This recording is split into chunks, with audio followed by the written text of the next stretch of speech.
आज मुलांच्या टिफिनमध्ये देण्यासाठी मी हेल्दी आणि टेस्टी असे मुगाचे आप्पे बनवलेले आहेत. तर करायचे काय, 3 तासासाठी मुगाची डाळ भिजत ठेवायची आणि स्वच्छ 2 ते 3 पाण्याने धुवून घ्यायची आणि आता हिला आपल्याला वाटून घ्यायची आहे.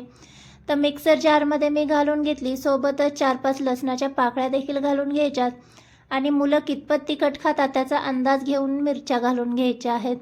आता हे आपल्याला वाटून घ्यायचं आहे. कमीत कमी पाणी वापरून आपल्याला ह्याची पेस्ट करून घ्यायची आहे.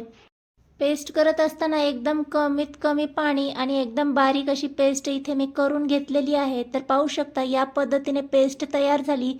आता ही एका भांड्यामध्ये काढून घेतली. आता यामध्ये काय करायचं आहे, एक कांदा बारीक चिरून घेतलेला आहे तो घालून घ्यायचा आहे. सिमला मिरची घालून घेतली, बीटरूट घालून घेतलेला आहे आणि कोथिंबीर घालून घेतलेली आहे. तुम्हाला इथं बाकीच्या भाज्या वापरायच्या नसतील तर फक्त कांदा आणि कोथिंबीर वापरलं तरी काही हरकत नाही आहे. आता चवीनुसार मीठ घालून घ्यायचं आहे. 1 चमचा कच्चे जिरे घालून घेतलेत. हळद घालून घ्यायची आहे.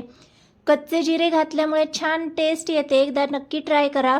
आता 2 चमचे इतका बारीक रवा घालून घेतलेला आहे. रवामुळे छान आपले आप्पे जे आहेत ते कुरकुरीत होतात, त्यामुळे रवा मी घातला आहे. तुम्हाला नसेल आवडत तर स्किप केला तरी काही हरकत नाही आहे. 2 चमचे दही घालून घ्यायचे आणि छान आपल्याला हे एकजीव करून घ्यायचं आहे. आपण हे आप्पे लगेच करणार आहोत, त्यामुळे पाव चमचा इतका सोडा घालून घेतलेला आहे आणि सोडा ॲक्टिवेट होण्यासाठी चमचाभर पाणी घालून घ्यायचं आहे.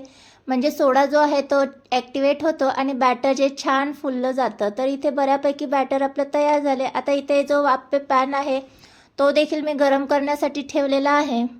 ऑइलने ग्रीस करून घ्यायचं आहे आणि आपलं जे बॅटर तयार आहे ते बॅटर आपल्याला या आप्पे पात्रामध्ये घालून घ्यायचं आहे. तर घालत असताना अगोदर साईडने घालून घ्यायचं, कारण मध्ये जी आहे ती गॅसची हीट असते, त्यामुळे मधले आप्पे करपले जातात. त्यामुळे सर्वात शेवटी मध्ये घालून घ्यायचं आहे आणि झाकण लावून साधारण 5 ते 10 मिनटं मीडियम गॅसवर आपल्याला हे शेकून घ्यायचे आहेत. तर इथे 5 मिनटं मी आप्पे शेकून घेतलेले आहेत. पाहू शकता मस्त असे आप्पे झालेले आहेत.